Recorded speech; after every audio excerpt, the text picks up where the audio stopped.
There are a lot of words that describe Jason Coffey. Speed and size and strength and power and balance. And if you watched him play football, you would have believed every one of them.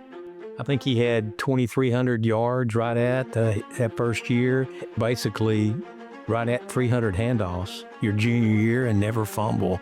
That just tells you how dependable he was and how impressive he was as a running back. But there are a lot of other words that were just as important. Team player, a very hard worker, very humble, always focused on his teammates. Jason Coffey was the running back for the 1995 and 1996 North Mesquite football teams. It was a storied position that had been filled by many great stallions. My father would take me to North Mesquite games when I was a kid, and that's when I knew I liked football quite a bit. But little did he know, others were already noticing his talent. And my wife came home, she was at Rugel Elementary and watching their field day. And Jason was in that, and she came home and said, hey, I see your running back right now. So when it was Jason's turn, he stepped in and immediately took his place in the pantheon of stallion greats. If you could stop him, you could stop us. And we just didn't have a lot of teams that could stop him. Jason wasn't a secret anymore, and the expectations his senior year for the nationally ranked Stallions were as high as they could get. So those were obvious expectations. We wanted to win state, and we thought we could. We thought that for many years, that we had the team to do it, or at least a chance to do it. Jason stepped up like he always had and did whatever it took for the team to be successful. Because so many teams would have designed their defense to stop him and stop our offense, they would walk up a safety, and we didn't have somebody to block him. And we told Jason, Jason, you're going to block this guy. And it was a play to him. And he goes, Coach, aren't I getting the ball on this play?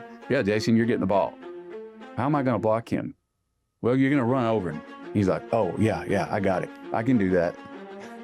Unfortunately, his season came to an unexpected end. We threw a screen pass to Jason, and he jumped up in the air to catch the screen pass, and one of the opposing players hit him in the abdomen, and that sharp edge of the shoulder pad impacted his colon when he jumped up in the air. And all I can say about it is it caused me pain that I can't put into words, because I never felt that kind of pain before.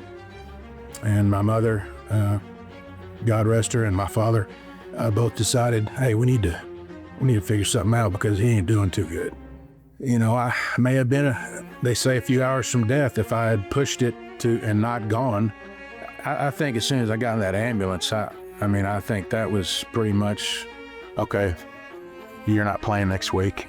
His high school career was sadly cut short, but Jason Coffey will always be remembered, not just for what he did, but how he did it. Everybody respected him. Sometimes guys like that, they don't talk a lot. They don't talk any trash. They just do it on the field, and that was him. He set the example as one of our better players just for the kids coming up. Jason's one of those stories that you never forget, and he's one of those athletes that you never forget.